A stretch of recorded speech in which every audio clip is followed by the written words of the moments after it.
السلام عليكم ورحمة الله وبركاته. أهلا بحضراتكم.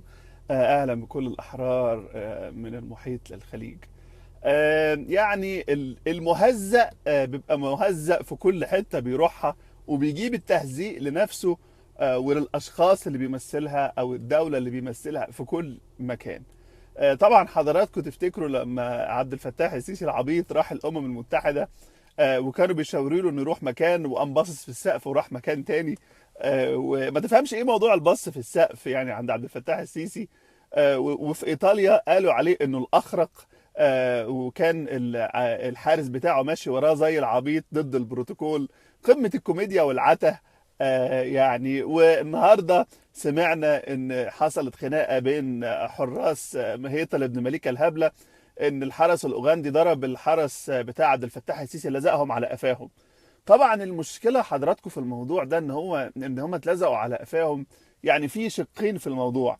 اولا العيال السود ايديهم بتبقى يعني كبيره، فبتعلم، فالقفا بتاع العيال السود الحرس اللي في اوغندا يعني اعتقد ان هم هيسيبوا اثار نفسيه كبيره جدا. يعني مش عند حراس عبد الفتاح السيسي بس، لا هيبقى عند عبد الفتاح السيسي نفسه، لدرجه ان هو ممكن يلجأ ان هو يعني يحاول يأمن على قفاه من اي محاوله غادره في اي دوله، ان هو يتلسع على قفاه في اي مكان، وده ممكن يبقى متوقع. يعني الحاجه التانيه الاثر النفسي بقى. يعني فكره الضرب على القفا ليها اثر نفسي، احساسك بالمهانه والذل، ان انت والحراس بتوعك يعني حصلت مهانه. يعني ده شبه اغتصاب. يعني ان انت جاي يعني انت جاي انت والحراس بتوعك وتتمنظر علينا، وفجاه اوب لزقوكوا على قفاكم. يعني منظركم بقى زباله.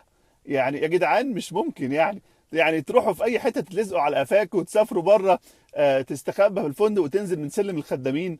يا جدعان الراجل ده بيمثل مين بالظبط؟ هو اكيد ما بيمثلناش، وبيمثل الناس المتخلفه اللي لحد دلوقتي لسه بتصدق ان ممكن عبد الفتاح السيسي ده يعمل حاجه. انا اقول لكم على حاجه، اعتراف من النظام بفشله. عمرو اديب الاقرع، انتوا عارفين ان هو لسان النظام، كلب من الكلاب النظام، هو مجرد كلب بينقل كلام المخابرات على الشاشات. امبارح او اول امبارح طلع قال ايه بقى؟ طلع قال ان سنه 2017 هتبقى سنه سوداء على المصريين. هتبقى ايه يعني؟ ركزوا في الكلام وهحط لكم الرابط والفيديو. قال ايه؟ لسان المخابرات، خلي بالك ده لسان النظام، ده مش عمرو اديب اللي بيتكلم. ده عباس كامل اتصل بيه قال له قول يا عمرو كذا علشان تجهز الناس للمصيبه الجايه. فعمرو اديب اللي هو لسان النظام قال ان سنه 2017 هتبقى سنه مطينه على المصريين، وقال ان الدولار هيوصل 4 جنيه في اول سنه 2017 اللي هي امتى؟ اللي هي كمان يعني مثلا شهر خلاص، يعني قول مثلا في شهر واحد او اتنين هتلاقي الدولار ب 40 جنيه. لو حضرتك عندك دولار دلوقتي وهو تقريبا سعره 20 جنيه، لما تسمع ان الدولار هيبقى ب 40 جنيه هتعمل ايه؟ هتشتري الدولار اكتر وهو على سعر 20 جنيه. وده من حموريتهم ان هم يقولوا كلام زي ده. ليه بقى؟ لان الناس لما تعرف ان الدولار هيوصل على الا 40 جنيه، اللي عنده دولار مش هيفرط فيه. الحاجة التانية، اللي ما عندوش دولار هيشتري دولار على 20 جنيه علشان يبيعه على 40 جنيه. فده هيؤدي الى ان الدولار مش هيوصل ل 40 جنيه، ده ممكن يوصل 50 جنيه، لان كده الناس يعني حصل زيادة في الطلب على سعر الدولار. طيب هم بيقولوا ليه؟ هل هم اغبياء؟ لا، هم عارفين يا جماعة ان هم فاشلين. هم عارفين ان هم فشلة، وعارفين ان هم مش قادرين على الموضوع، وعارفين ان مصر كبيرة عليهم قوي، وعارفين ان هم حراميه ونصابين ورجعوا فلوس مبارك وكل حاجه. امال بيعملوا كده ليه؟ هم بيعملوا تجهيز للشعب علشان يتقبل المزيد من الوصايب، ويتقبل المزيد من زياده الاسعار، ويبقى متوقعها، فلما تحصل يبقى فعلا ايه، مفيش مشاكل، ويبقى رد الفعل قليل. وهم عملوا الموضوع ده في حاجات كتير قبل كده، ان هو بيجهزك نفسيا لحاجه قبل ما يحصل قرارات من القرارات اللي بتخرب الدنيا، يقوم مجهزك نفسيا. بس الطريقه دي يعني بتخلي ايه اللي بيحصل؟ بتخلي الاقتصاد بينهار بسرعه اكتر. وزي ما قلت لحضراتكم يعني ان اللي معاه دولار دلوقتي، طب انت دلوقتي عمرو اديب بيقول لك الدولار هيبقى 40 جنيه، مستحيل اللي هتفرط في الدولار وهتشتري الدولار على اي سعر. يعني لو لقيت الدولار مثلا ب 25 جنيه هتروح تشتريه. فهم كده عملوا اثر مضاعف للخراب الاقتصادي في مصر. وده يا جماعه انا يعني نفسي حد يقول لي هل الناس دي قصدا انها تدمر مصر؟ ده السؤال اللي بفكر فيه. يعني هم بيعملوا حاجات بحس ساعات ان هم بيدمروا تدمير ممنهج في مصر. فنفسي حد يقول لي هل الناس دي قاصدين ان هم يدمروا مصر، ولا هم فعلا حمير ومش قادرين يعني ومش قادرين ان هم يعملوا اي حاجه؟ بس هل هم اغبياء لهذه الدرجه؟ يعني مش معقول ده كده يا جدعان. يعني ده مش فاهمين حاجه خالص، مش فاهمين حاجه على الاطلاق. يعني ده الف ب ان انت حتى لو سعر الدولار هيعلى ما تقولش ده هيوصل ل 40 جنيه، علشان لما تقول الناس هتخزن الدولار واللي معاه دولار مش هيلمسه فيوصل لاكتر من 40، يوصل ل 50 و60. معنى كده ان انت مثلا حضرتك ممكن تنزل تلاقي علبه سجاير ب 150 جنيه مثلا.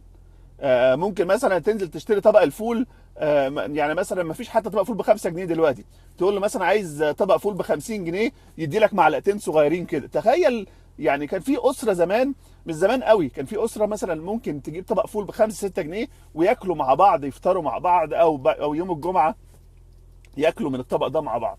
دلوقتي لما يرتفع سعر الدولار واحنا بنستورد كل حاجه حتى فوانيس رمضان، تخيل انت مثلا، تخيل لو الدولار فعلا وصل ل 40 جنيه زي ما عمرو اديب بيقول، معنى كده ان الاسعار هتتضاعف بنسبه 200%. 200%. فيعني غير كده يا جماعه، اللي معاه فلوس مصري، الفلوس دي قيمتها ضاعت مش قلت. الفلوس المصري اللي عنده فلوس في البنك مصري، فلوس قيمتها اتدمرت، فخساره من جميع النواحي. فالحقيقه انا مش فاهم. وبعد كل ده الفشل الرهيب ده، والنظام بيحضر حضراتكم لفشل جديد، عبد الفتاح السيسي ليه عين ان يقول لك نعدل الدستور علشان يزود الفتره الرئاسيه بتاعته، وبعدين منعوا ابراهيم عيسى من الطلوع 3 ايام. يعني علشان ابراهيم عيسى فضح موضوع تعديل الدستور ان عبد الفتاح السيسي عايز يغير الفتره الرئاسيه بتاعته من 4 سنين ل6 سنين. يعني قمه البجاح. طب انت عايز تزود فترتك ليه؟ ايه النجاح اللي انت شفته او اللي انت عملته او اللي انت حتى هتعمله؟ ده انت حتى بتعترف ان في 2017 هتبقى سنه سوداء على المصريين. يعني ده هو بيتكلم عن اسود من الموجود دلوقتي، يعني هو على اساس ان اللي موجود دلوقتي حلو يعني. فتخيل بقى لما يقول لك 2017 هتبقى سنه سوداء. طب انت عارف انك فاشل، عايز تزود فترتك الرئاسيه ليه يهبل يا ابن الهبله؟ هو ده السؤال اللي محيرني يا جماعه. يعني الراجل ده بيدمر، وعارف انه بيدمر، وعارف انه فاشل، لكن مصمم انه يكمل في الحكم، وعايز فترته توصل ل6 سنين. وطبعا دي الفترة الأولى بس، وبعدين لو الفترة الأولى 6 سنين طبعا هتبقى الفترة الثانية 6 سنين، وبعد كده ممكن نعدل الدستور تاني، نفتح فترات الرئاسة فترتين قليل. احنا محتاجين نحارب الإرهاب ومحتاجين نحسن الاقتصاد.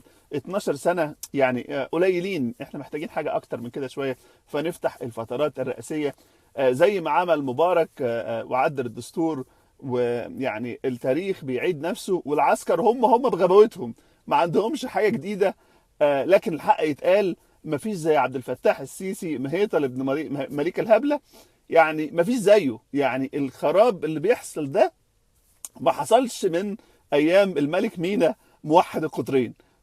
يعني انا بيتهيألي يا جدعان لو نتنياهو كان بيحكم مصر كان هيرفق بالناس عن كده، وكان هيبقى حريص على مصلحة المصريين اكتر من عبد الفتاح السيسي، اللي بيقول لك وبيقول لحضرتك ان سنة 2007 هتبقى 2017 هتبقى اسود من السواد على المصريين. بيقولها لك كده علني. يعني عشان احنا لما كنا بنقول لحضراتكم الدولار ممكن يوصل 25 جنيه، كان اللجان الالكترونيه بيطلعوا يشتموا لا يمكن، الدولار عمره ما هيعدي ال 18 جنيه.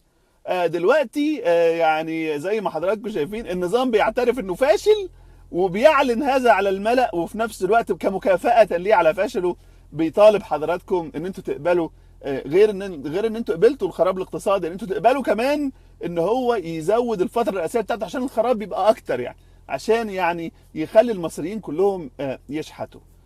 والله اقول قولي هذا وبشكر حضراتكم جدا، والسلام عليكم ورحمه الله وبركاته.